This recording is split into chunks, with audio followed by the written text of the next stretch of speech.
warm welcome and pleasant greetings to this very special event, being the annual Paddy Memorial Lecture. Dear ladies and gentlemen, esteemed guests, family and friends. At this point, kindly join me as a mark of respect and as is customary in the official opening of prestigious ceremonies of this nature, for us to begin with the national anthem and hand over to DT Multimedia Services to assist in this regard. Please rise and remain standing for the duration of the national anthem.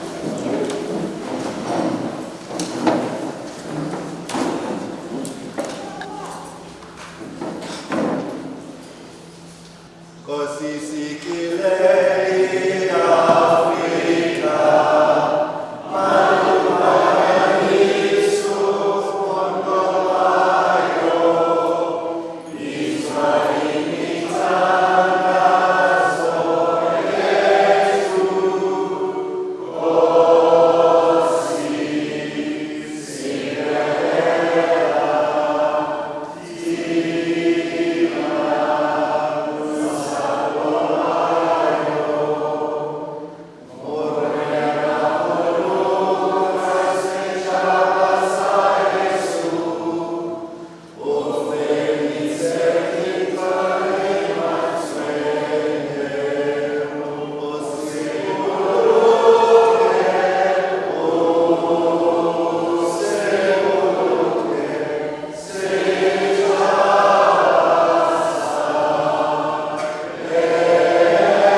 Alain, Tschudin, who is the director and icon to Durban University of Technology. Please help me by putting your hands together for a warm welcome to Alain to do the welcome of this event.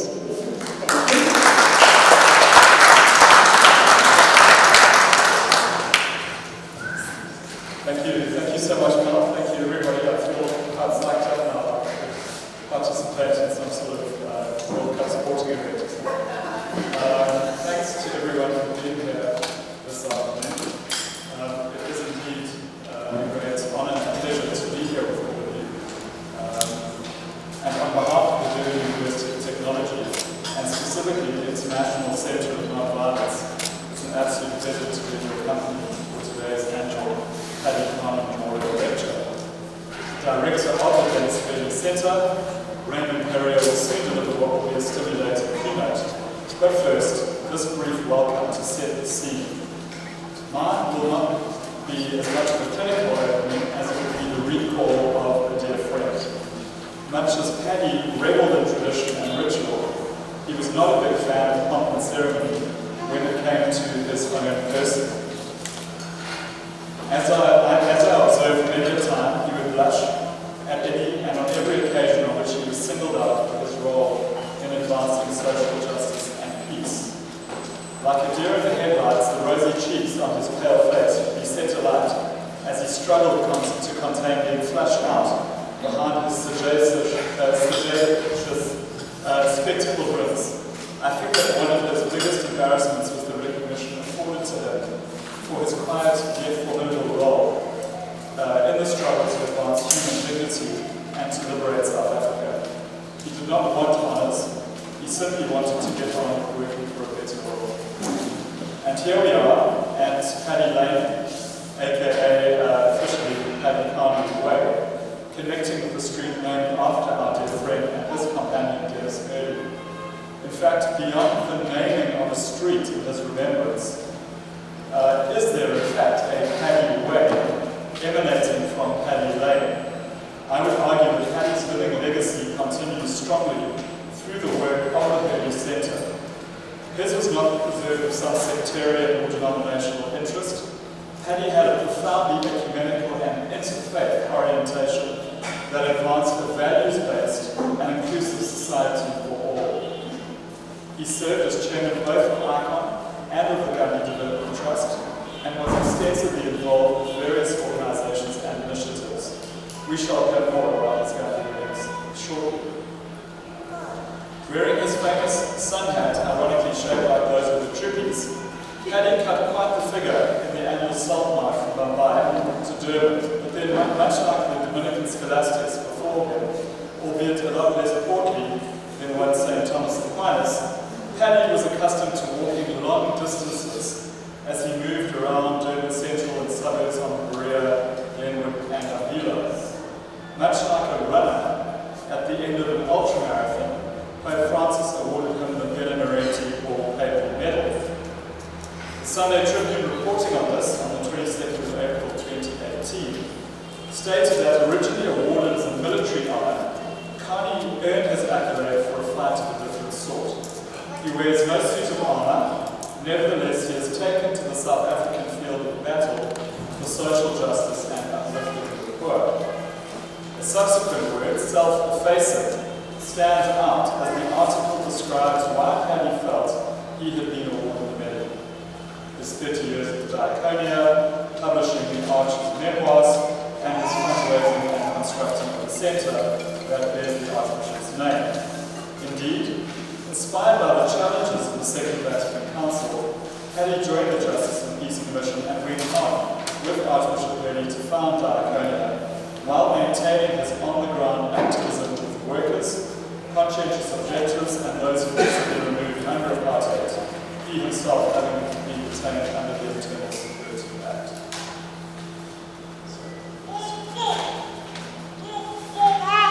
In sum, what was meaningful to Paddy was the affirmation of the local church and its members. For in keeping with Gandhi and his space, he viewed the church as the people of God. These people of God were humans of every creed and none, all classes and colours. In keeping with most faithful proponents of liberation theology, Paddy had a special place for those on the margins, and lived out a preferential option for the poor. Not viewing them as passive victims, but rather focusing on activating and encouraging their agency. I started out by saying that this welcome was one of a friend. In an email of the 15th of July 2015 sent at 4:38 a.m. Paddy was an early riser. Paddy wrote to me during the time that I was abroad and deployed in the Syrian conflict as a humanitarian. Dear Alain, very good to hear from you. I had been rather worried about your silence. Please let me know what work you'll be doing when you return. Would love to hear more about the work you're already doing. Pope Francis would be very proud of you. The church as a field hospital. Always interested, always concerned, always trying to connect. That was Paddy. So I looked for Pope Francis' sermon delivered at Casa Santa Marta on the 5th of February 2015. In it, he says, "This is the mission of the church. The church heals, it cures. Sometimes I speak of the church as if it were a field hospital. It's true. There are many, many wounded. So many people need their wounds healed. This is the mission of the church. To heal the wounds of the heart, to open doors, to free people, to say that God is good. God forgives all. God is the Father, God is affectionate, God always waits for us." He continues, "It's true, we have to help and create organizations that help in this. Yes, because the Lord gives us the gifts for us. But when we forget this mission, in other words, forget poverty, forget the apostolic zeal and instead place our hope in human needs, the church slowly slips into becoming an NGO. It becomes a beautiful organization. Powerful, but not evangelical, because it lacks that spirit, that poverty, that power to heal. Apostleship doesn't hanker after greatness, but after continued service, leading the Pope to ask the question, and what would be the most beautiful praise for an apostle? He was a worker of the kingdom, and Francis repeats, a worker of the kingdom. This is the greatest praise because it means he has chosen Jesus' path of proclamation. He goes to heal, to safeguard, to proclaim this good news and this year of grace, so that people rediscover the Father, to foster peace in the hearts of the people. Paddy was precisely that tireless worker and servant who strove to safeguard, to heal, and proclaim, an apostle of justice and peace. So it is that in the name of this good news, of peace and goodwill, and on behalf of all of the organisers, I welcome you wholeheartedly to this, the 5th annual Paddy Kearney Memorial Lecture, to be delivered by Raymond. Thank you to each and all of you for being here and wishing everyone a fruitful afternoon together.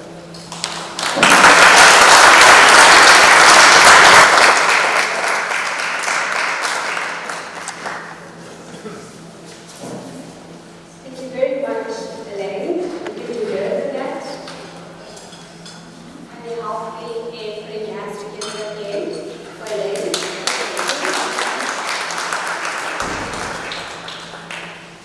Thank you, Alain, for your words of welcome, and in particular your cherished reflection of Paddy, a remarkable and astonishing human being. At this point, as we move swiftly, I'm going to get Dr. Raymond to assist me with the screening of the video. And the video is based on Paddy's interview with Archbishop Hurley. Thank you, Raymond.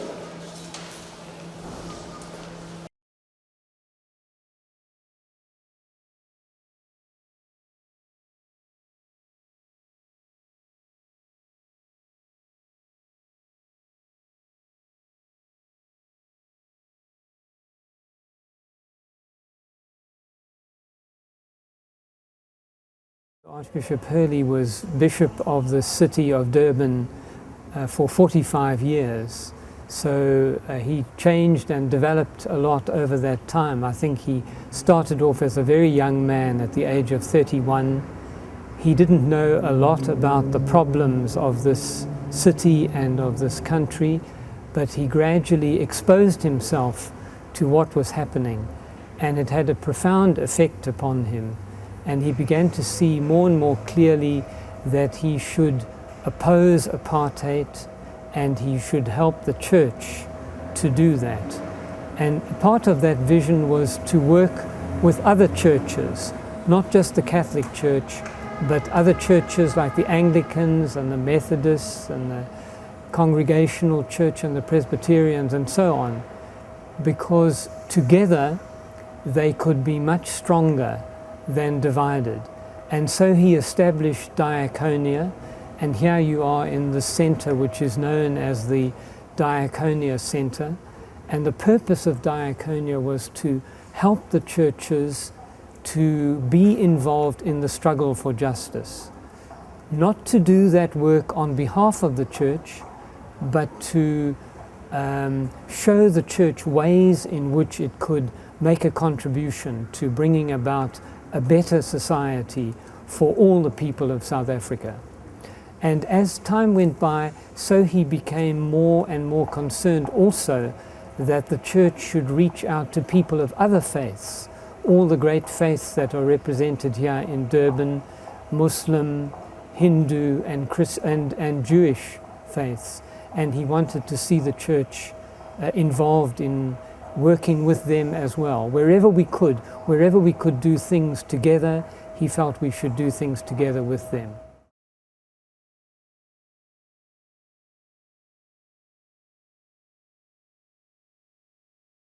One of the first requests we received in 1976, when we started across the road in what was the Durban Central United Church, is organizations coming to us and saying, we can't find a place where we can have our offices and we can be treated with dignity.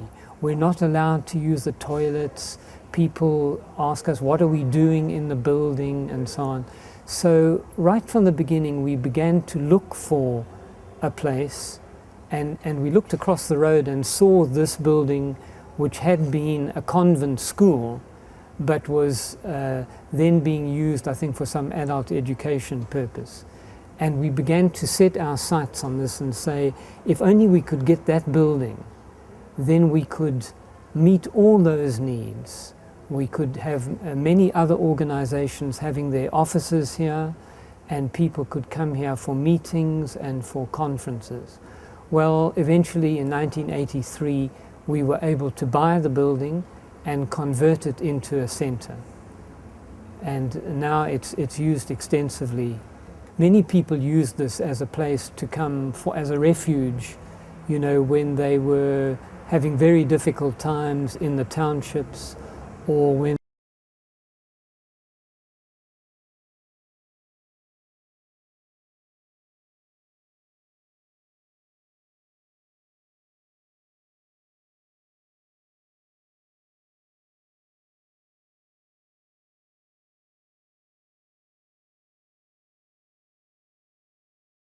Archbishop Hurley was Bishop of the city of Durban for 45 years.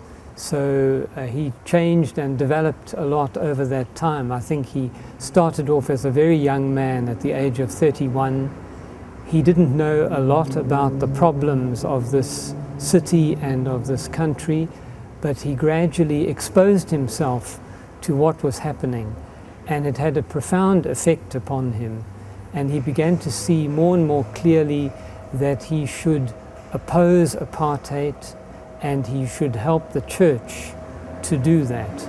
And part of that vision was to work with other churches, not just the Catholic Church, but other churches like the Anglicans and the Methodists and the Congregational Church and the Presbyterians and so on, because together they could be much stronger than divided.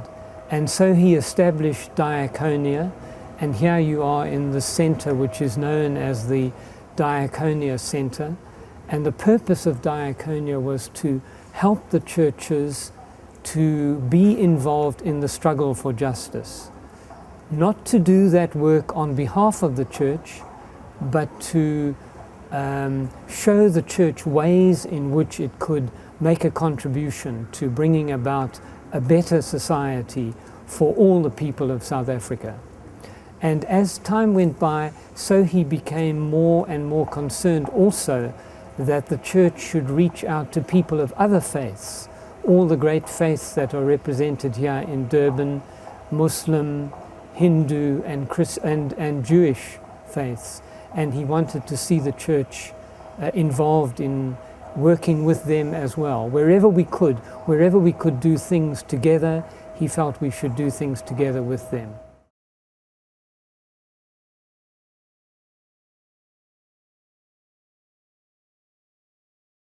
One of the first requests we received in 1976, when we started across the road in what was the Durban Central United Church, is organizations coming to us and saying, we can't find a place where we can have our offices and we can be treated with dignity.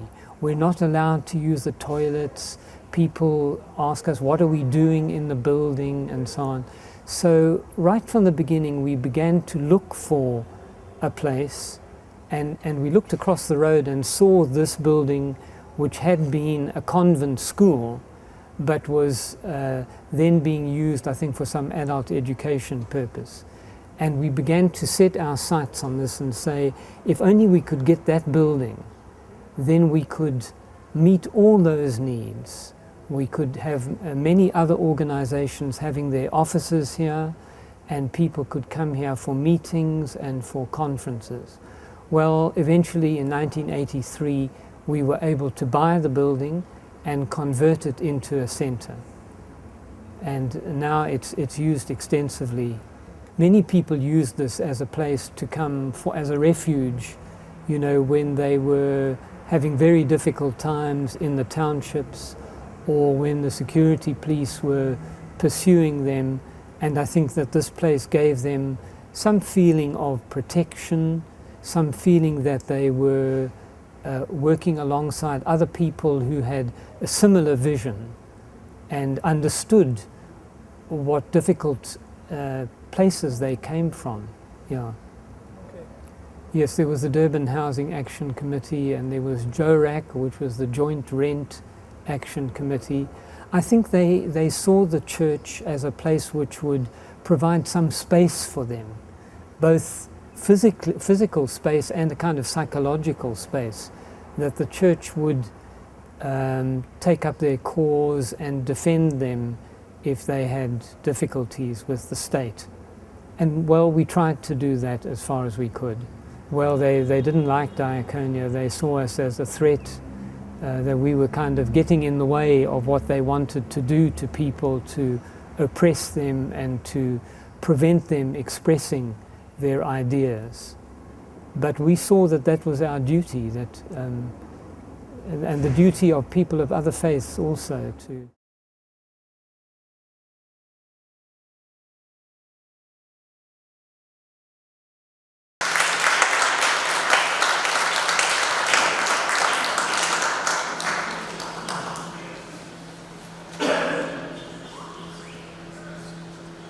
Thank you, Dr. Raymond.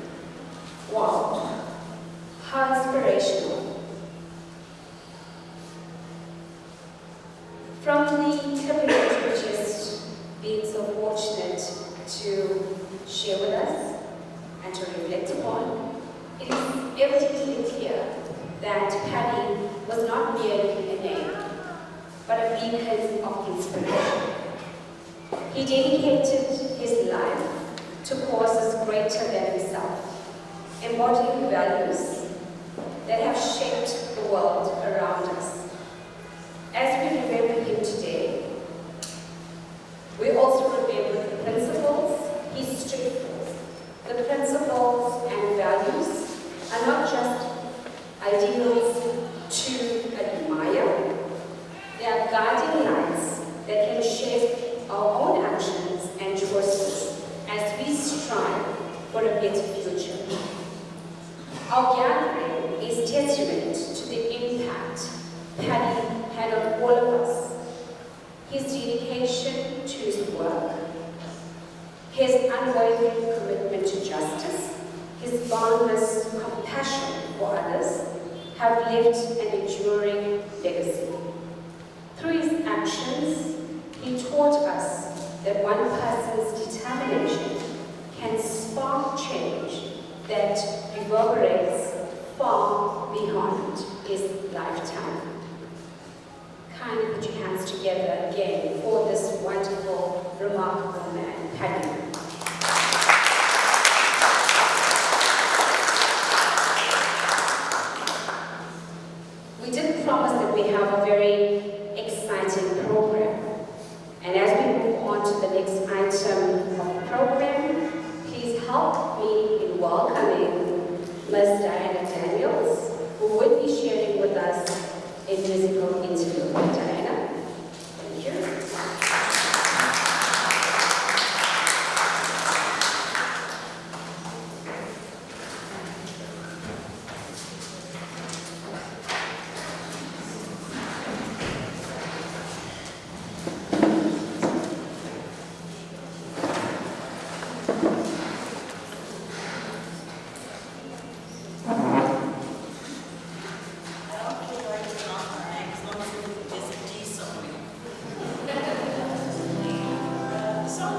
Thank you, Diana, for that beautiful rendition. Well done. We are very privileged to have esteemed speakers who will share their insights and perspective on Paddy's journey and his influence on the causes that mattered the most to him. Their words will shed light on the dimensions of his life that perhaps we have yet to fully grasp, and they will inspire us to continue the work he has started. Let us also remember that this gathering is not just about honoring the past, but also about embracing the future. Paddy's legacy challenges us to take up the mantle of his work and carry it forward with the same passion and commitment. His legacy calls us to be agents of the positive change in our own spheres of influence, to be advocates for justice, and to embody principles that he held so dearly. It is with immense pleasure that I call upon Professor Jairam, Reddy, who was the former chair of the Council of the Durban University of Technology and trustee of the Denis Hurley Center. Professor Jairam Reddy will introduce the guest speaker at this event. With that, please help me to welcome Professor Reddy.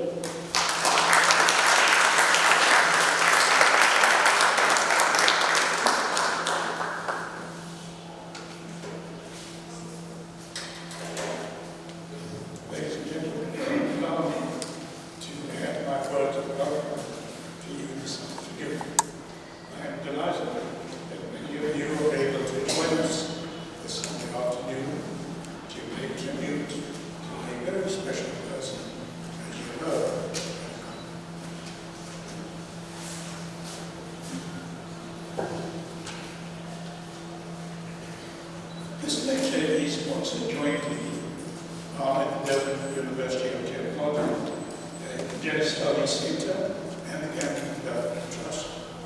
He was the member and chair of the Gandhi Development Trust for many years, and I'm sure he misses him very much greatly in that trust.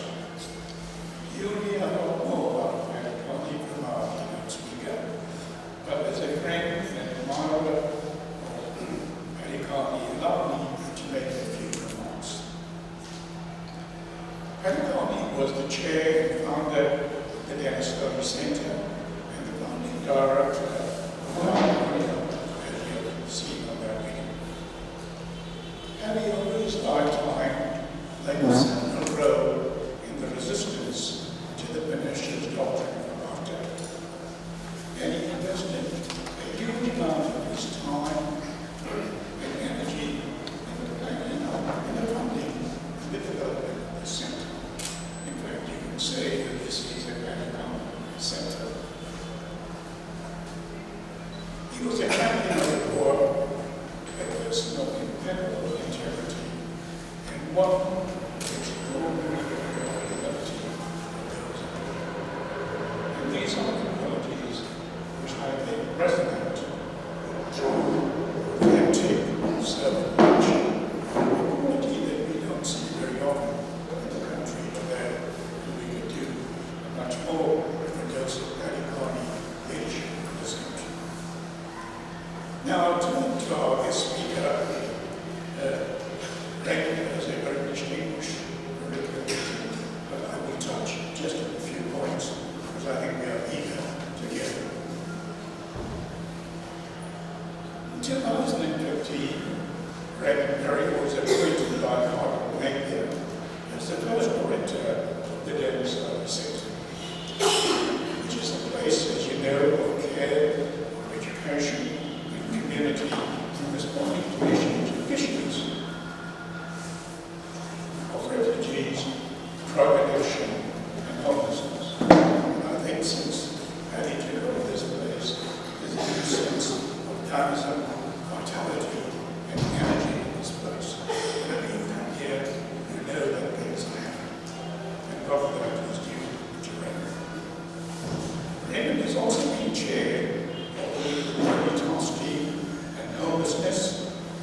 set out the national homelessness network, and I think that is an important achievement. We should. Please do that. I think it's gone off. Can you hear now? Yes. He was establishing the national homelessness network, and I think he deserves a round of applause for that enormous achievement.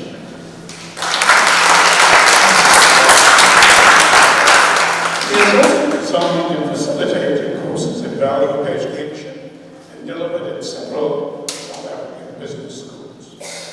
Raymond was a trainee Jesuit priest and spent 2 years living and working in a refugee camp in Uganda, with the Jesuit refugees serving 60,000 Sudanese refugees with pastoral support and education. Raymond was born and educated in the United Kingdom. He holds a bachelor's degree in philosophy and theology from New College, Oxford, an MA in philosophy from the University of London, and an MSc in human rights from the London School of Economics.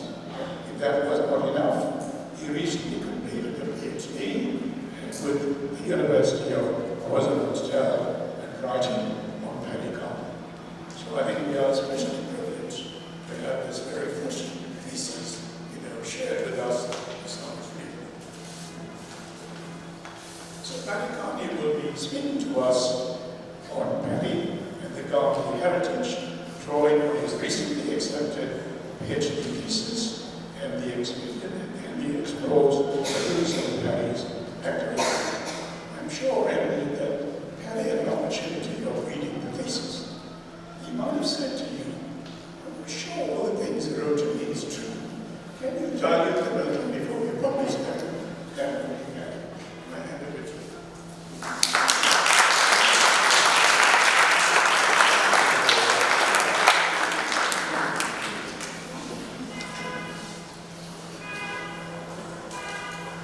Thank you very much, Jairam, and thank you to the program director. Thank you, Alain, for your wonderful introduction. It's very odd being a guest speaker in your own building, but I guess I'm a guest. I'm rather embarrassed to be giving this lecture.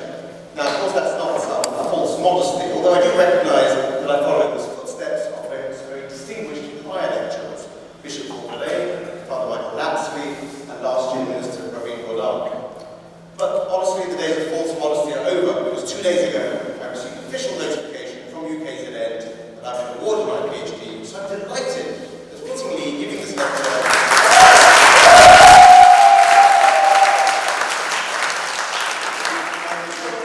official task as a doctor of Raymond. But actually, I'm embarrassed partly because almost everyone in this room knew Paddy better, or at least longer, than I did.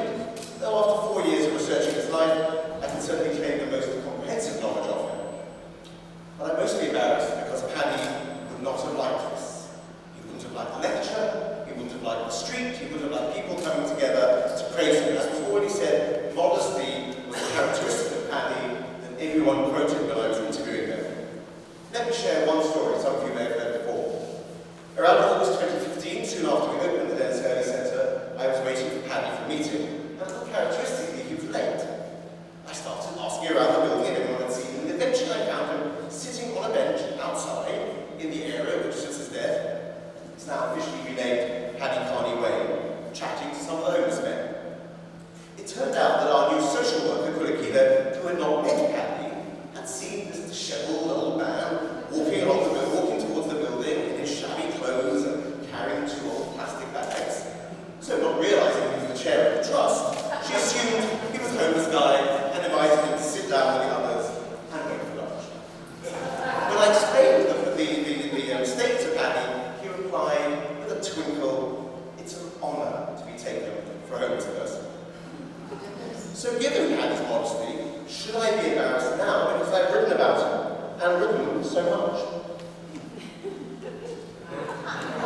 241,000 words, 442 pages, 1,885 footnotes. Don't worry. You can't even see the red.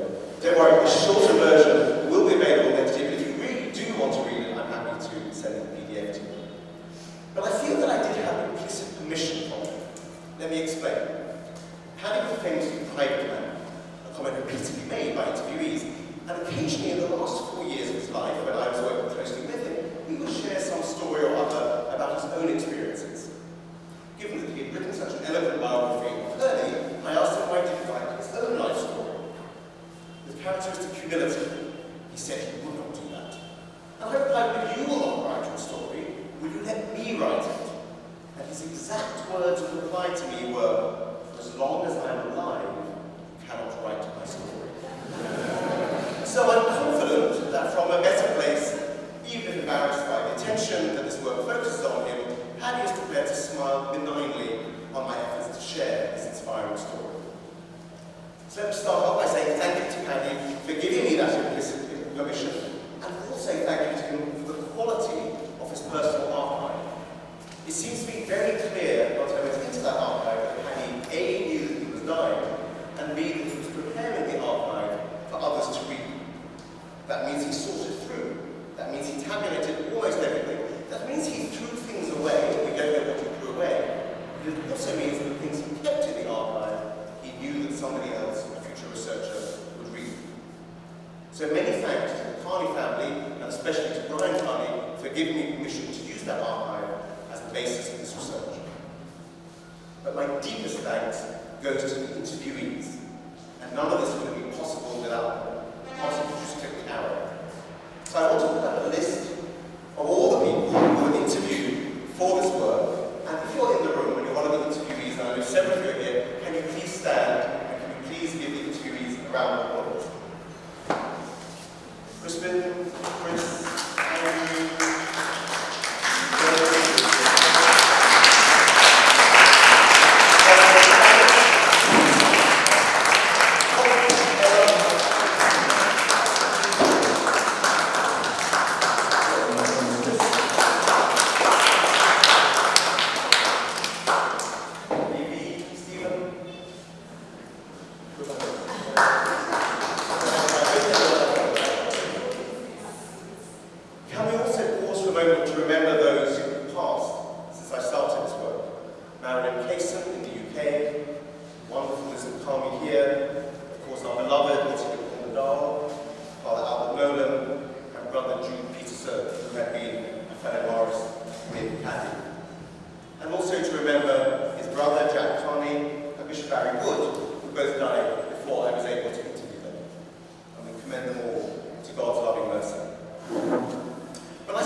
Denis, a Belgian Dominican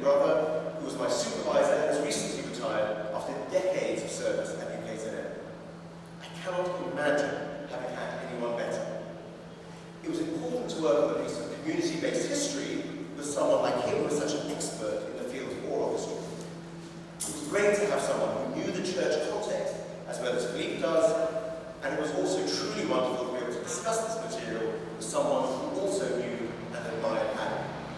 In fact, it was Philippe, along with Jairam, who's here this afternoon, who worked with Paddy on the monumental work of editing Hurley's letters, which Paddy was so keen to complete, knowing he was close to death. So those are the sweet words, but before I move on, I want to offer a more sour note. Universities, the last time I checked, exist for the improvement of knowledge, and are thus there to support academics, researchers, and students. And the administrative personnel and systems they put in place should work with that in mind. I'm sorry to say that was not my experience of doing my PhD with UKZN. I was with them out of deference to Paddy and a long association with UKZN and the University of Natal, and to Hurley, who was the Chancellor who helped the transformation to UKZN. But to be frank, there were times when I seriously considered moving my doctorate to a better run university. Sometimes the experience of lack of professionalism, poor communication, dysfunctional systems, and frankly absence of care for me as a student was very disappointing. And moreover, some of my recent dealings with DUT, I don't think the back office functions at UKZN are alone in behaving that way. And I've spoken to academics and students in both institutions, and know that my experience is not unique. Our universities should be striving for excellence and setting standards of excellence so that South Africans can compete on the world stage. The acceptance of mediocrity, or worse, in the support functions, sets an appalling example to students. And the good students, and the good academics, will vote for their feet, as we've already seen happen here in Durban. It's not too late to improve, but there won't be any improvement if we don't speak out when things are below standard. That's the end of the grind. So back to the substance.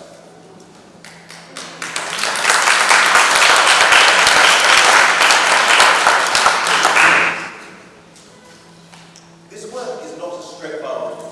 Rather, it takes inspiration from a book published in 1974, the same year as the founding of Diaconia, James McClendon's biography as theology.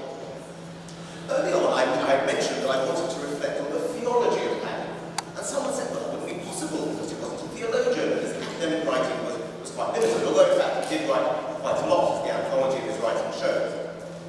But Paddy's theology is not found in his writing, but in his life. And that is why this work combines biography and theology.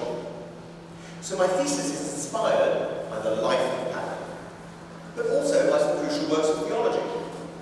The documents of the Second Vatican Council. This was a comprehensive re-examination of the Catholic Church that took place in Rome 60 years ago, from 1962 to 1965, and in which Archbishop Hurley was a key participant.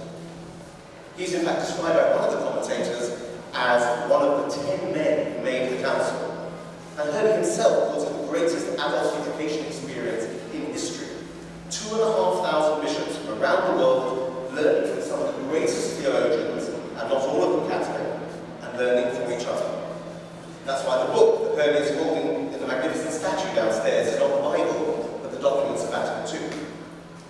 Now, Paddy, of course, was not at the council, but his life was completely shaped by it. He had joined the Morris brothers in 1960. And so while the council was taking place, he led a relatively isolated existence, living and working in an old-fashioned Catholic ghetto. I asked Mario Carusi, one of Paddy's contemporaries as an artist, if the council was something that they were discussing as young religious brothers over the dinner table. Mario looked shocked. No, of course not, he replied. Well, perhaps the Jesuits were talking about the council, but we were much more focused on school rugby. But we can see that Paddy was starting to look over the walls of the ghetto, assisted by some radical Catholic women of the Grail, and their unlikely association with their neighbour in Johannesburg, one Beyers Nodir. So when Paddy emerges from the Morris at the end of 1969, which is into a public church that has changed radically. Radical changes, certainly on paper, and then in practice, in South Africa, over the next 20 years, largely because of Hurley. So the thesis looks at key documents of the Council and argues that consciously and unconsciously, Paddy lived these out over the next 50 years. For example, Vatican II, for the first time in 2,000 years, affirms the role in the Church of the 99% of members who are not fathers or brothers or sisters. And Paddy would spend the next 50 years as a proud council affirmed the Catholic Church's shared mission with Christians of other denominations, as we heard him talk about in the video. No longer seen as schismatics, but rather are separated brothers and sisters. Paddy had spent almost 30 years creating and leading Diaconia, Hurley's model of what an ecumenical agency should be. The council no longer saw the church as separate from the modern world or against the modern world, but instead chose the subtitle of one of its key documents, In the Modern World.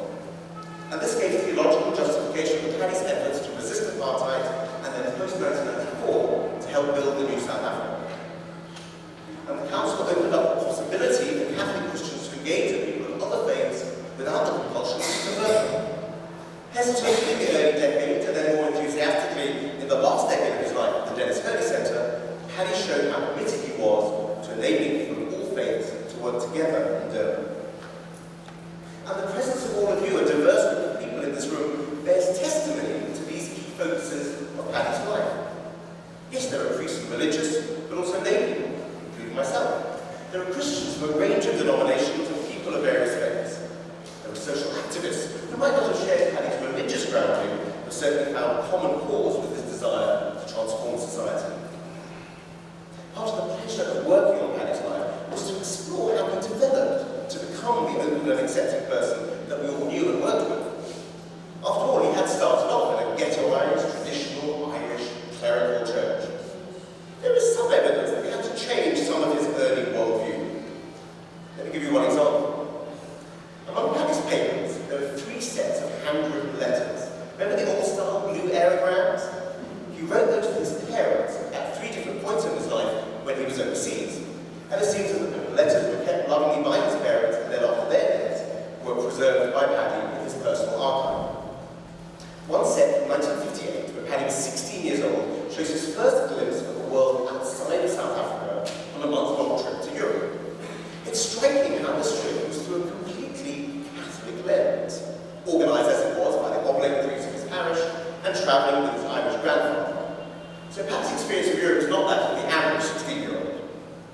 In Italy, he visited Rome and Loreto, but not Florence or Venice. And in Paris, his main preoccupation was Sacré-Cœur and Notre Dame, and not the Louvre, and certainly not Pigalle. And in London, it's the 100-year-old Catholic Westminster Cathedral that drew his attention, not the 900-year-old Anglican Westminster Abbey. But among the letters is an account of Paddy's visit to Canterbury, an unusually non-Catholic part of this itinerary. Is this, as I read the letter, where we will see the first glimpse of that later renowned ecumenical champion? Paddy describes in awe the grandeur of the building, the beauty of the medieval stained glass, the transcendence of the stone vaults. And then he comments to his parents, "My blood boils with anger when I remember that they stole the building from us." I quote this comment not to mock the untransformed teenage zealot, but rather to draw attention to the level of conscientization that Paddy would later undergo. He could only have felt sympathy for other Catholics embarking on a similar journey. And just as Paddy's ecumenical openness developed over time, so did his awareness of the importance of interfaith collaboration. One whole section of the thesis looks at this in some details and explores the theological understanding that made this possible for him. But a key point that I make is that for Paddy, this was not just about Vatican documents, but also the reality of living here in Durban. He was attending Emmanuel Cathedral on my left, but was constantly reminded by the building behind me of the significant presence in the city of a wonderful Muslim community. And because of the Indian population of Durban, that meant that interfaith issues could not be just a theoretical interest, but a practical one. How to engage with the Muslim, Hindu, and even Parsi faith traditions. So in writing about this, I realised that there was a particular dimension, and that was Paddy's exposure to the Gandhi family, and to the teaching of Mahatma Gandhi. And so that appears now in the thesis as a standalone appendix, which I hope to offer to Gandhi Marg, the academic journal that promotes Gandhian thought. And that appendix will be the formal focus of the rest of this lecture. The most famous Indian and Hindu associated with Durban is, of course, behind us, Gandhi, who lived here from 1893 to 1914. In fact, from his offices, around the corner from this building, the young lawyer who watched the construction of Emmanuel Cathedral, which was completed in 1904. explore in this lecture the influence that Gandhi and his family had on Paddy. I believe that this influence was direct because of Paddy's own links with the Gandhi family and his public stated interest in Gandhian ideals. But there's also an indirect influence because of the significant Gandhian influence on Hurley. It's impossible to extricate the two or to say that one causes the other. I think it's fairer to see a virtuous circle, as in so many of Paddy's interests, in which Hurley encourages Paddy to pursue a certain path, but that Paddy also independently is attracted and influenced by Gandhi. The link with Gandhi is the clearest evidence of Paddy's openness to other faiths. It is also important because Gandhi's own approach to interreligious dialogue is one which is later espoused by Paddy. I would argue that it's also implicit in the famous phrase in the Vatican II document on other faiths. Nostra Aetate talks about how all religions, open quotes, reflect a ray of that truth which enlightens all people, close quotes. For Gandhi, as for Vatican II, and so for Hurley and for Paddy, interreligious dialogue is not about trying to convince the other that you are right, but even to develop pragmatic tolerance, which is the desire to learn from others, starting with the humility that you do not already have all the answers. Mohammed's current Gandhi is of course better known by the Sanskrit honorific, the Mahatma. In fact, this was first used of him in South Africa, and means, of course, the great soul one. Very curiously, this unusual phrase actually appears in the Vatican II document, the one talking about the importance of education, and it was the document that Hurley himself helped to draft. Could it be that Perrier was unconsciously making a reference? The phrase refers to the role of Catholic education and says that it exists, open quotes, so that there can be produced not only men and women of refined talents, but those great souled persons, magni animi, who are so desperately required by our times. Great soul is thus, like the more common Catholic term saint, not a title reserved only for a few exceptional people for us to admire from afar, but rather an aspiration that all of us could achieve. Gandhi was the great souled person desperately required by his age, but Hurley and his Paddy have some claim to being among the great souled persons desperately required by their age. Who in this room are the great souled persons required by our age today? It's striking how from the interviews with people who knew Paddy that after Hurley, it was Mahatma Gandhi or Ella Gandhi who were cited most often as the people who influenced him. Thus, two of his fellow Morris novices mentioned the influence of the Mahatma. For Paul Goddard, it was Gandhi who changed Paddy. For Aaron Mackay, his influences were Ella, alongside Thomas Merton, Rosemary Altman, and Albert Bowman. For Stephen Tully, they were Ella and Fatima Mir. For Luke Hermans, it was Paddy's friendship with Ella which opened him up to interfaith matters. From the interviews with Ella, reminiscing about her own family's involvement with Hurley and Paddy, you can see the clearest indication of early interfaith encounters. Ella recalls, for example, how in 1963-64, her mother Sushila, Paddy's daughter-in-law, asked Hurley to join a committee for Gandhi's 100th anniversary celebrations in 1969. And also on that committee were Alain, an Anglican, and Fatima Mir, a Muslim. Later, in 1979, Ella's husband, Mura Ramgobin, set up a committee for clemency to appeal for the release of political prisoners to coincide with the 10th anniversary of the South African Republic. It was a multi-faith initiative, and Ella recalls that at the start of meetings, people were invited to say prayers in accordance with their different faiths. Ella also recalls the creation in 1971 or 72 with Hurley of the Natal Interfaith Council, NIC, though not to be confused with the Natal Indian Congress. And although this organisation was not banned, most of its leadership were Ella, Ramgobin, George Superstar, and so forth. Paddy wasn't involved in any of those earlier initiatives, but the link to the Gandhi family did come early on in Paddy's own journey of transformation. Having left the Morris, he spent 1971 teaching at Ananda Seminary, a school for black girls, as you know, just outside Durban. And according to the short unattributed biography at South African History Online, it says this: at the Ananda Seminary, Paddy was introduced to political activists such as Mura Ramgobin, who lived at the Gandhi feeding settlement north of Durban near the seminary.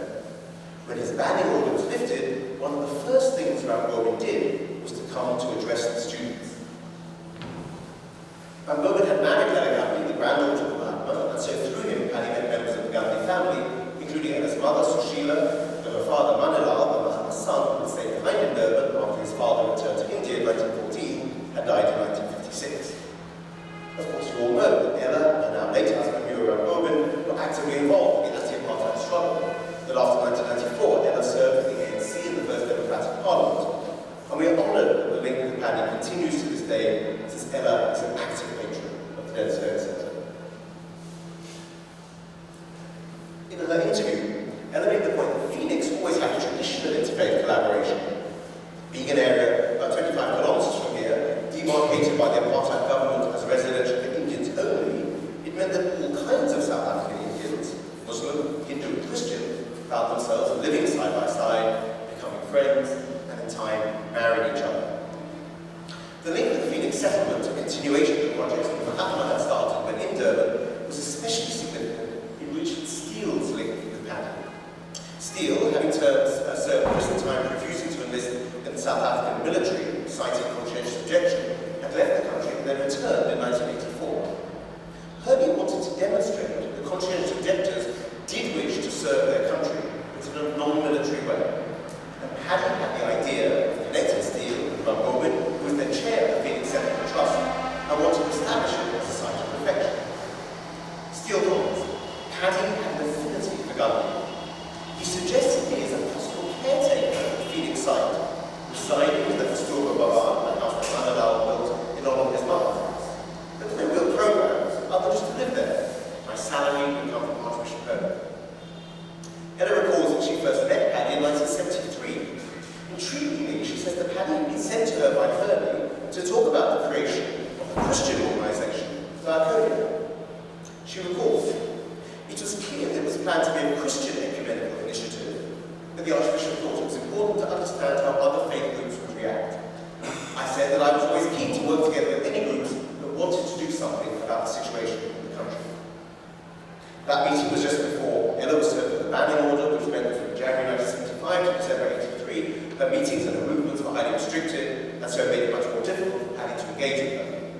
But later, after her unbanning, Ella collaborated with Paddy in starting various organisations which were based in Kearney, such as the Durban branch of the World Conference on Religions and Peace, the Joint Red Action Committee, and the Detainee Support Committee. And later still, she worked with Paddy in setting up an International Centre of Non-Violence, as we've heard, at the Durban University of Technology, where, of course, Ella was Chancellor from 2007 to 2012, and also the Gandhi Literary Peace Institute, where that later dissolved. But their closest collaboration, as we heard, was the Gandhi Development Trust. During the Parliament of Religions held in Cape Town in 1999, Ella ran a discussion group about restorative justice, which so impressed the Missouri-based community of Christ Church that they gave her an award and a grant of $26,000, which could be used to run an organisation and also to fund programs and grants. Ella recalls that Kearney was one beneficiary, and since the Phoenix Settlement Trust was already set up to run the site, they created the Gandhi Development Trust to focus on Gandhian ideals, development work, education, and non-violence. Paddy was the founding trustee of GDT when it was formally set up in 2002 and was its chair at the time of his death in 2018. It's noticeable that almost all of the other trustees over the years, Jairam, Reddy, Kearney, Shimon Patel, with the exception of C.A.K. were of Indian origin. I asked Ella to comment on this, and her reply was very telling. But when you talk about it, I suddenly realised that Paddy was right. Ella mentioned also how integrated Paddy was in their family, that her son Kedar called him Paddy, that Paddy participated in some Indian dancing at her son's wedding. To be honest, what's most surprising is not that Paddy was doing Indian dancing, he was doing any dancing at all. In fact, Dina remembers seeing that in this 1983 wedding photo, Paddy was dressed not in a Western suit and tie, but in an Indian kurta. For a man who usually didn't seem to put much care into what he wore, such a choice is interesting, especially in apartheid South Africa in the early 1980s. Paddy often wrote for and about GDT, and this shows the degree to which he made Gandhian ideals his own. In Paddy's personal book collection on his death is a copy of Satyagraha, a pro-peace agenda, which contains 33 papers from a 2006 DUT conference, which Paddy helped organise, although sadly none of the papers is actually by Paddy. There was clearly a distinct Gandhian influence on Paddy through his interaction with the family, his engagement with Gandhi's writings, and his immersion in Gandhian ideals, icon, and the Gandhi Development Trust. But in addition, it's clear that Hurley was heavily influenced by the Mahatma, and because of Hurley's influence on Paddy, we can only assume that it's complemented and reinforced the Gandhian influence. Whilst Paddy did not write specifically about the influence of the Mahatma on himself, he did write a 9-page article entitled Gandhi's Influence on the Catholic Archbishop for Gandhiman, the periodical of Delhi-based Gandhi Peace Foundation, which in 2010 produced a special edition about African contributions to non-violence and conflict transformation. Paddy, in telling us how Hurley was influenced by Gandhi, is also portraying how he himself was influenced by Gandhi. Paddy starts off with an alarmingly honest admission. As a young, he's now talking about Hurley, as a young white matriculant in the early 1930s, Hurley shared the typical racial prejudices of young white people of the day. He was a solid supporter of the British Empire and thought Gandhi was spoiling things by his opposition to British rule in India. Although it's unlikely that Paddy would have shared Hurley's views on the British Empire, not least because of the passing of time, we can imagine that Paddy was also anxious that as a young man he might have shared the typical racial prejudices of young white people of that day. And he goes on to quote Hurley directly. Mahatma Gandhi had been a troublesome person to me. Though of Irish descent, I was thoroughly steeped in the belief of the civilizing force of the British Empire as it was taught to us at school. I resented the words and actions of a person who appeared determined to disrupt the great empire. But Paddy also explains how Hurley changed. And this gives us an insight into how Paddy himself feels he changed over the years. Again, to quote Paddy on Hurley, gradually, however, Hurley's attitudes would change as he opened himself up to new ideas and admitted the inadequacies of his earlier thought. He was always a keen learner, even in old age. He quotes Hurley as confessing what he had read and heard about Gandhi. These are Hurley's words. It led to one of the great cultural shocks we experience from time to time, and which are truly gifts from God. Gandhi appeared to me now as the greatest soul the world has seen since Francis of Assisi in the 13th century. One source that was available to be read in Durban in the late 1940s was Indian Opinion, a newspaper founded by Mahatma Gandhi. Hurley admits that he came to know and love its editor, Manilal Gandhi, the son of Mahatma, and through him his daughter Ella, who was born in 1940. As a result of this connection, Hurley was often asked to speak or to offer prayers at protest meetings which Ella attended. She recalled, when listening to Hurley's prayers, I was often reminded of my grandfather, who also spoke of the separation of the deed from the doer. Sometimes it was difficult to love the perpetrators of apartheid while hating apartheid, but Archbishop Hurley, in his simple, truthful style, brought that message home very clearly. It remained in my consciousness in the dark days of apartheid. Ella herself repeats the account of Hurley's admiration for the Mahatma and the mutual openness to her own family and their promotion of Gandhian ideals. She's one of the contributors to a book of tributes to Hurley on the occasion of his 50th anniversary as Archbishop. She writes this: my father Manilal and mother Tschudin knew him very well and revered him deeply. I remember they often spoke of Hurley's English humour, which was very much like that of my grandfather. One of the clearest ways in which Hurley could now show his admiration for the Mahatma was in delivering a centenary address about him at Wits University in 1969.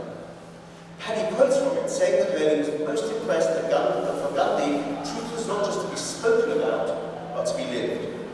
As a result, open quotes, the religious truth that illuminated Gandhi's mind was lived out in political activity as honestly and courageously as in any other facet of his life.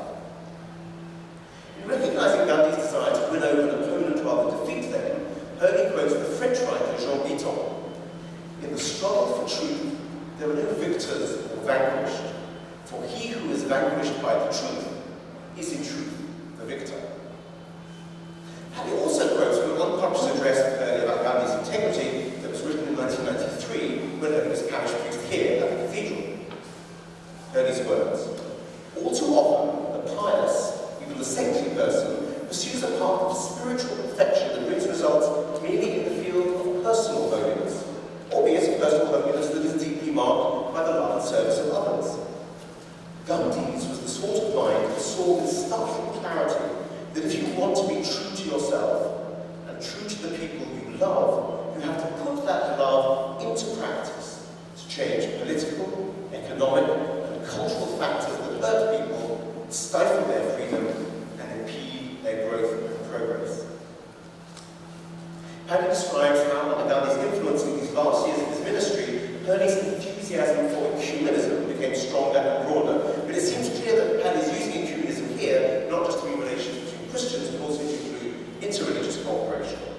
So Paddy goes on to quote Hurley as saying this: "The great religions of the world have to work together.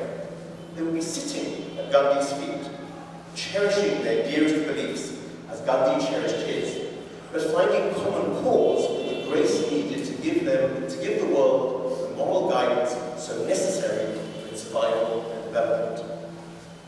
Finally, Paddy references Hurley's attendance at the Sant'Egidio meeting in Rome in 2004, just a few days before his death, and stresses that this was not just other Christians, but people of other faiths working together for peace, even though the Sant'Egidio communities themselves are exclusively Christian.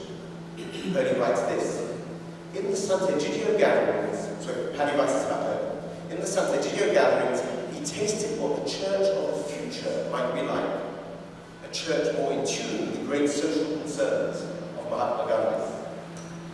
The reference by Hurley to the centrality of love for Gandhi resonates with the comments that Hurley himself made about the centrality of love as he discovered it at Sant'Egidio. In one of his last writings, Hurley says this: "You know, more and more I realize that love is the only thing that matters. Love makes the difference." Paddy identifies themes that were important to Gandhi, which inspired Hurley. They're also ones that we see in the life of Paddy himself. Humility, being open to learn, distinguishing the deed from the doer, willingness to forgive, religious truth lived out in political activity, honesty and courage, the victory of truth without vanquishing the opponent, personal holiness, love and service of others, changing political, economic and cultural factors, putting love into practice, working together, finding common cause, moral guidance, the centrality of love. All of this resonates with the view expressed by the French philosopher Jacques Maritain. Paddy confirms that Hurley prepared for the council by reading Maritain's 1936 Humanisme Intégral, Integrated Humanity. It also concurs with the quotation that Paddy uses at the Denis Hurley Centre meeting in 2018 from a speech that Hurley had made in 1981, in which he expresses his views on politics and religion in a way that shows a similarity with the Mahatma's own views and Paddy's own views. There is a difference between political concern, which a religion must have if it wishes to be relevant to political morality, and political activism, which tends to identify a religion with a political faction. When people say that the church should not be involved in politics, our reply should be, in action, I could not agree more. In political concern, I could not agree less.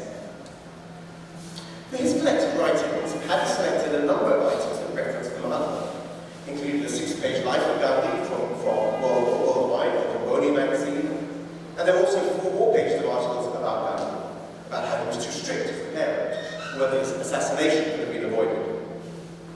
More interestingly, he includes his own review of a book on moral conscience by Martin Brzezinski, who was also inspired by Gandhi. Paddy writes this: "The quest for global ethic has in fact already commenced." Brzezinski says, "Nearly a century ago through Mahatma Gandhi. Gandhi came to South Africa as a Hindu. Here he encountered Muslim, Christian, African, Jewish and other value systems from which he saw a new soul force emerging, even in the midst of appalling racism and exploitation." Paddy also included the message that he had written for the memorial service in December 1988 of Sushila Gandhi and his mother. "I do hope the chair of KZN will become a reality, helping Gandhi's life, ideals and actions become much better known and used than they are at present. Of course, a much more important memorial would be the extent to which each of us present here today captures the vision of Gandhi and lives it out in our own situation." The chair of KZN was not created, but as Paddy points out, the important test is the degree to which Durban and South Africa live out Gandhi's vision. Of all the Gandhian ideals, the one that Paddy seems to find most engaging is the principle of non-violence. The thesis is a much longer section on Paddy's support for conscientious objectives, but one of those Richard Steele mentioned earlier as well is one of the early practical links between Paddy and the Gandhian organisation, reflects this. It says, I assume that Paddy was a pacifist, but he would not have espoused it publicly per se. When describing Hurley's sympathy with black dock workers who were illegally striking in Durban in 1973, Paddy refers to this as a non-violent pathway to change. And it connects Hurley's actions to the foundational document of Catholic social teaching, the 1891 Raymond Navarro. He quotes Hurley as saying, if the strikes were an example of what blacks could achieve in a peaceful and orderly fashion, they should be welcomed enthusiastically. When the oppressed speak, it is God who speaks. There's a part of me that's horrified when people writing books, but as a researcher, I was pleased to discover that Paddy did leave us some marginalia in copies of some of his books. One of them, now at Sadara Library, is his copy of Wallace at Holidays 1989 book about South Africa, the time of great violence in South Africa. Paddy has underlined the following quotation from Archbishop Tschudin and added the word non-violence from the margin. These are Tutu's words. More and more I have come to understand that Gandhi and Martin Luther King and Jesus were right. You don't have to be judgmental about the desperation of oppressed people reaching for a gun, but I will continue to warn my people. We are in danger of losing our souls. We are jeopardizing our future. We are selling out our humanity for a quick victory. We are changing the pain of today for a much deeper malady tomorrow. The more I see violence, the more I understand the need of breaking the cycle of violence in South Africa. Continues. I'm more committed to the struggle now than ever before. I'm also more committed to non-violent action and a non-violent lifestyle to try to preserve what is best and noble for our country. And then a few pages later, Paddy's underlined another passage, this time by Alain, and added the word spirituality in the margin. Bossat's words, we have got to get down to the business of training as many people as possible in non-violent action and spirituality. We must be seen as being quite prepared to take the consequences of standing up on behalf of God's people. It isn't my struggle, it isn't even the struggle of the people of South Africa. It is the struggle of all the people of God. And not surprisingly, when speaking at events at the Gandhi Development Trust, Paddy returns to the theme of non-violence. One example among many is the speech he gave at the reenactment of the Salt March mentioned earlier, this one in May 2010. He talks about the need for scattered groups to come together into a powerful, non-violent movement that will help transform our society into a place of peace based on justice. And note that Paddy is saying that in 2010, so it's clear that 16 years after liberation, Paddy did not think we had transformed our society into a place of peace based on justice. And I'm pretty sure that he saw his work in progress still when he died in 2018. Paddy also used this opportunity to portray the Mahatma as part of a wider movement of peacemakers. And so he connected 2010's 80th anniversary of the Salt March with the 50th anniversary of the Tschudin receiving the Nobel Prize and the 100th anniversary of the birth of Dr. Monty Knight. And he further reinforced this link by deciding to name this hall at the Denis Centre, the one we're sitting in, the Gandhi and Tschudin Peace Hall, with portraits of both local peacemakers, a tribute that was even picked up in the Indian media. In a website linked to the Gandhi Development Trust, Paddy offers his own words of tribute. It has been a great privilege to be associated with the Gandhi family. I have immense admiration for Mahatma Gandhi, and he has made a huge impact on the philosophy of non-violence, and we in Durban are very lucky to have that connection with the Gandhi legacy.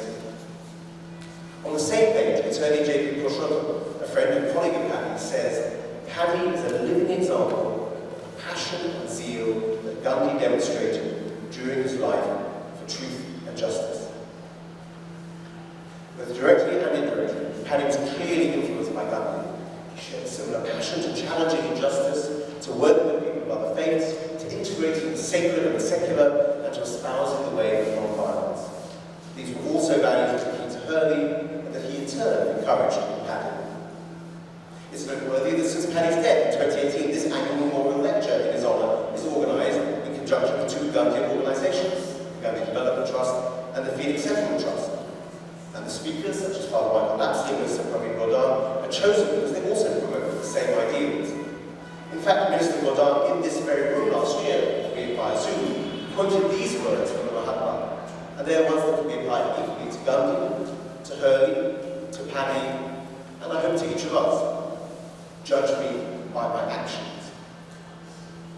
I want to close this reflection on Gandhi though by highlighting an interesting divergence in the way that Hurley and Paddy saw Mahatma, or at least the way in which they were prepared to express this publicly.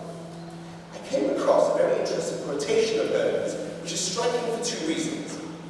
First of all, it shows the Catholic Archbishop making a very controversial interfaith claim. But secondly, Paddy chooses not to quote it in his 2010 article about Hurley and Gandhi, even though he would certainly have been aware of it. Was it perhaps that Hurley was going even further than Paddy felt comfortable? The quote also does not appear in any of Paddy's works about Hurley, but instead in an earlier short biography of Hurley in 1997 that Frederick Amoore wrote. Amoore describes Hurley in May 1982 opening the Peace Library in Durban, inspired by Mahatma Gandhi, and he quotes Hurley as making this controversial statement about the salvation of a non-Christian. Hurley's words: "As Christians, we apologize that our effort came so late in the day, but we pray that this library may be assigned to the one whom we call Lord and Saviour, and that this is the approval of the Mahatma, who I am sure shares the joy of everlasting life with Christ." And his behaviour would suggest that he shared this sentiment, but it's interesting that he did not write it, nor did he publicise the fact that Hurley had said it. This annual lecture is a part of Paddy's legacy, and the books that he wrote about Hurley in his own anthology of writings are another important part of that legacy. And I hope now this enormous tome, and the shorter version that will follow, will also be part of that legacy. On your chairs, you will have found a note about the Paddy Kearney Legacy Fund, which is something that was set up by Paul Nadal when he was alive and at Bishop Philip, to encourage people to make a gift in their will to the Denis Hurley Centre, so that your legacy can help continue our legacy. In closing, I'm reminded of a famous English quotation. When asked what kind of monument should be built to honour Sir Christopher Wren, the architect of St Paul's Cathedral in London, his son stood in the middle of the building and said, "Si monumentum requiris, que conspice." If you are looking for a monument, look around you. So as you sit here in the house that Paddy built, if you are looking for a monument to him, look around you. So I want to close not with my words, but with Paddy's words, but with an email which I received just a couple of days ago from someone who has used the services of the Denis Hurley Centre. "Hi, I'm Mokosi Tusi, a former drug addict. Your centre played a pivotal role in my life when I was down and out, food and decent clothes-wise. I came across an article in one of the freebie newspapers regarding the plan for honouring the founder of the centre. I would love to come to say thanks. Thanks for looking after the needy, homeless, asylum seekers, and providing free healthcare to the less fortunate. I haven't accomplished so much yet. I'm doing agri work at home, but the centre has changed my life for the better. Thanks for being there when life is tough. Drugs almost destroyed my life. I'm now fully 4 years without drugs. God answered my prayer, and I will always cherish my union with your centre, with the Denis Hurley Centre. With love, Mokosi Kosha Tushi.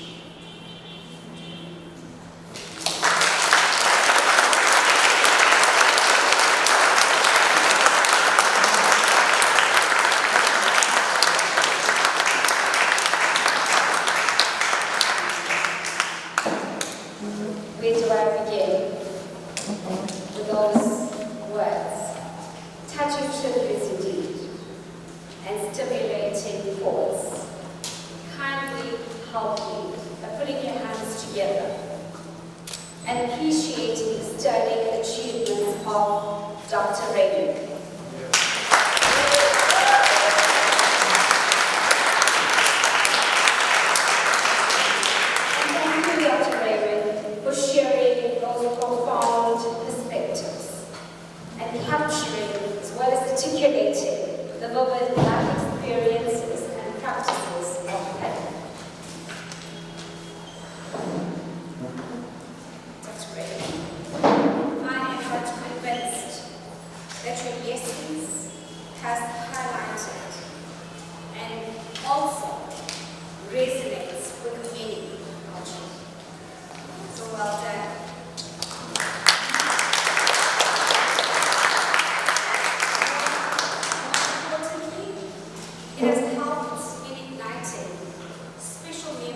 excellent in facilitating the program thus far. Your patience and endurance is appreciated. We trust that you have taken note of certain comments, perhaps questions that you would like to pose to Dr. Reddy. So I want to share the floor with you and invite questions and comments for Dr. Reddy. Do I see any hands?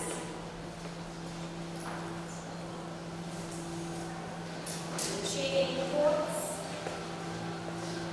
Or do you still need some time? Is that a hand that I see? Okay, that's one.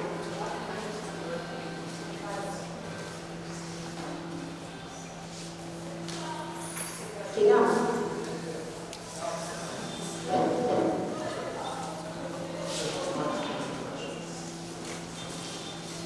Okay, so we have another one at the back. We have another one here. Thank you. And we have Dr. Raymond, you want to take the questions all quickly or one at a time? Thank you. So we'll have a question and then we'll have Dr. Raymond comment and then we will proceed to the next. Thank you. Thank you very much. First of all, congratulations on your PhD, Raymond.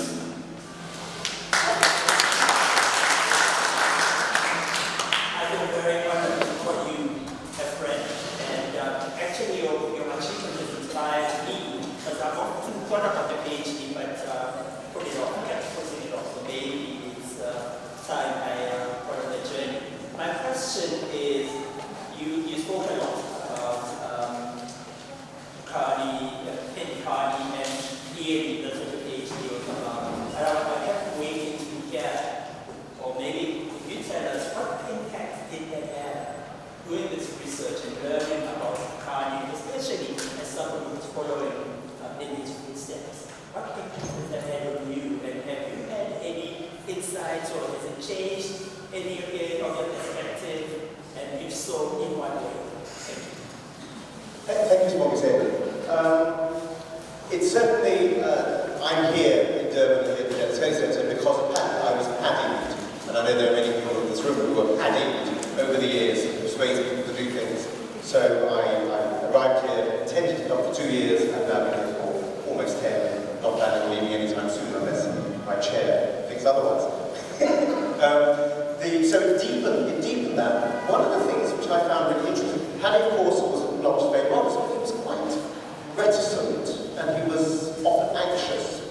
And it helped me to reflect on the need sometimes to be more anxious, to rush into things less quickly, but also sometimes the importance of recognizing that there is anxiety and encouraging people to step beyond that anxiety and to take a bold step. And I think one of the advantages of Paddy's relationship with Hurley was the wonderful yin and yang between the two of them. And I think that's important. I think it's important. We should all reflect on where our own weaknesses are and make sure that we have somebody in our lives who is helping challenge those and compensate for those. And I felt very strongly that that was true of Hurley and his relationship with Paddy. There's a whole section about their relationship because it's fascinating. It's very, very unusual for a senior cleric to have such a close relationship with a lay person. I want to say to Raymond, global citizen, universal citizen, and yet you're proud of it. God bless you. Thank you so much. Thank you to Brendan, who along with Richard Steele, Charles Young, others involved, Andrew, others involved in the subscription campaign and the conscientious objection movement. Really fascinating to hear your stories and to have input on that. Thank you so much. Your presentation was, I was riveted, I have to say. Just come back from lunch, so the fact that I was riveted is it's certainly a testament to everything that you've done. I'm also inspired because I'm also trying desperately to finish my dissertation, my PhD dissertation. But what I was most intrigued by, and would like you to comment a little bit more on, and also would love to read your whole dissertation, not a short version,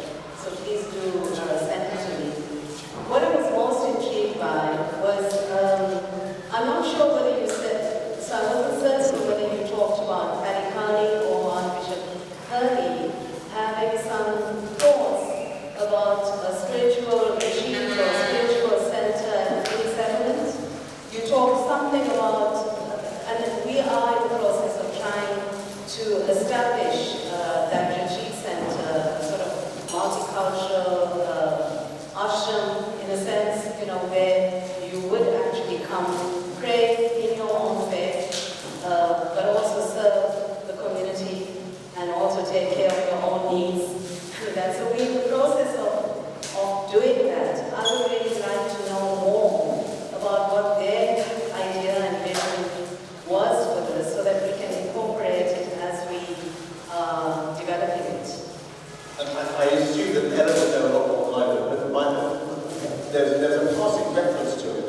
We're talking about placing Richard Steele there as a caretaker and what role, and this is back in the early 80s, what role really exactly sees itself as playing. So there's a lot of detail about this.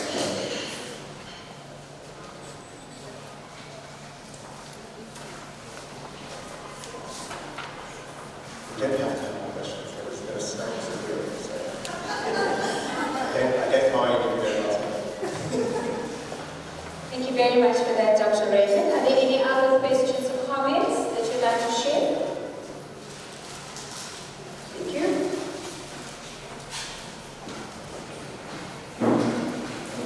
Thank you for the very nice talk. My question is, you mentioned that Paddy was convinced of this aim to create a society based on justice. Maybe I turned the words around, please correct me. What advice would you give us to go to finish this path? What should we do? Thank you. In my role as director of the Denis Centre, I try very hard not to try and channel Denis Hurley. I also not going to try and channel Paddy.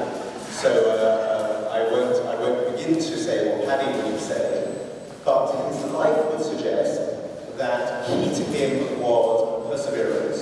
So never giving up. I mean, the man was just relentless, as many of you know because you work with him and that those emails at 4:30 in the morning that were just doing very small ones. So don't give up. Have hope. And I think there's that lovely comment that Timothy Ratner makes, that hope is the defining characteristic of the person of faith. And hope is clearly something that we can work on. It's our effort.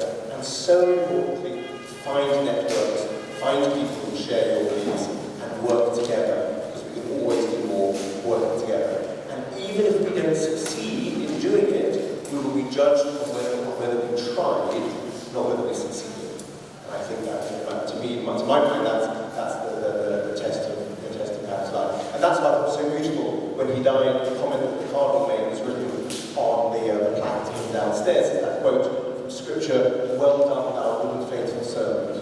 So Paddy's just relentless commitment to building the kingdom. He didn't achieve his own lifetime. We none of us will achieve it in our lifetime. But my goodness, we're going to die in the attempt.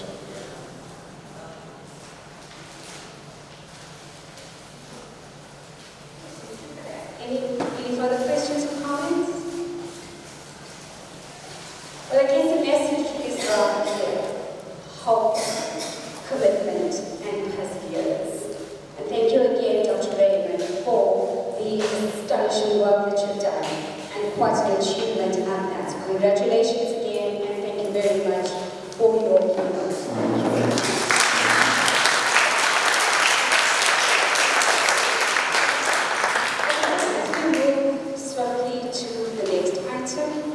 It is indeed my pleasure to call upon Ms. Dina for a musical interlude. Thank you, Jairam.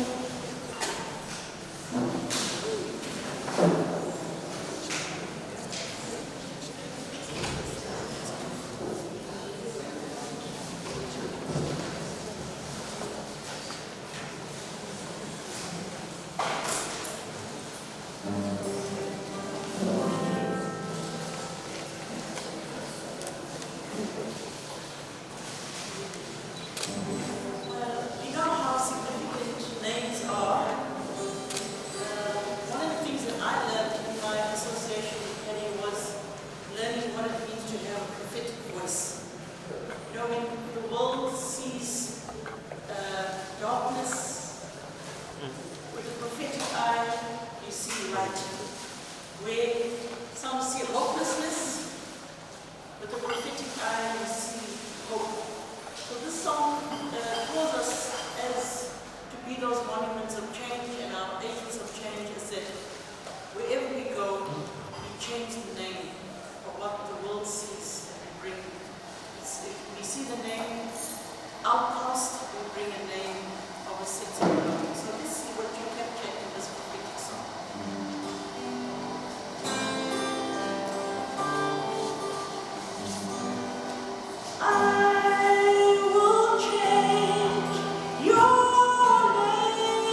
to the close of this epic, memorable function, and it is my pleasure to welcome to do the closing remarks Ms. Gandhi, the founder of Gandhi Development Trust. I think with the reflections that we had, the reflections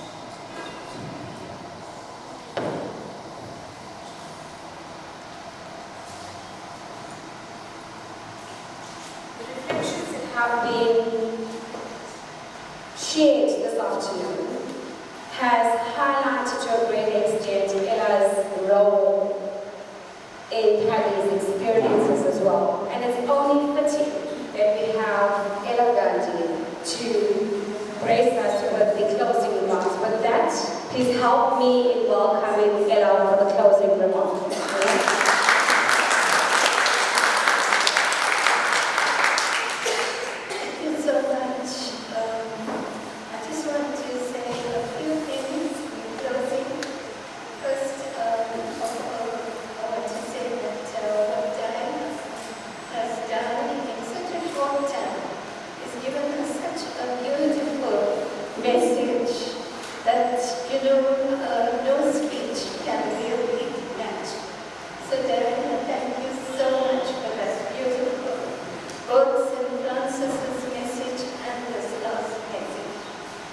Raymond, beautiful theses that you've written, Dr. Perrier. Congratulations, and it's really wonderful to hear about Paddy's contributions. You know, each time I hear different speakers over the last 5 years, this is the 5th lecture, each time we hear him, we hear something new about Paddy. And what you have said, even though you've written a thesis, I'm sure there are people who are going to say something new next year. We just have to plan here. But thank you for this very, very comprehensive overview. And I'm looking forward to the book that's going to come out next year. Mother, we really appreciate the DOT's partnership with us in this the annual lecture. And it's a pity that more students are not present, because I think this message needs to go on to students. So just in conclusion, I want to say 2 things about the link between Paddy and Gandhi. The one is, when Gandhi was thrown out of the train on the platform at Petermarisburg, he contemplated what he should do that night. And there were 3 things he thought of. One is, leave this country and go away. And he thought that that is a probably way out, to just abandon something and just go away. The second was to stay and accept that this is how this country runs. And so we just got to accept it. And he thought that night that that is to condone an evil. And the third thing was to stay and to fight the evil. And Paddy has demonstrated that. The second thing is that Gandhi talked about, he said, my life is a message. And when we look at the Paddy Kearney way, I would say Paddy Kearney's way. And so he's left us a message, a way. And if we follow, if we walk on that way, as we walk on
Program Director, please allow me to draw this memorable day to a close. Where do I start?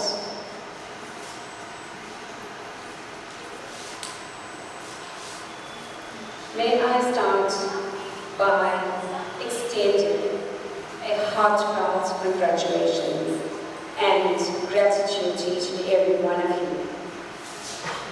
All those who have made this event possible, the speakers, Diane for your performance, volunteers, duty staff. I'm not going to isolate any individual, but each and every one of you who has gone out of the way in making this day as special as it is, as Ella had already very eloquently put across to all of us. Your presence most certainly underscores the significance of Paddy's contributions and the importance of commemorating him. May this memorial lecture serve as a reminder that a single individual can leave an enduring legacy of positive change, and that each of us have the power to do the same and go beyond. So again, thank you, and let us continue the journey of remembrance and inspiration together today and always.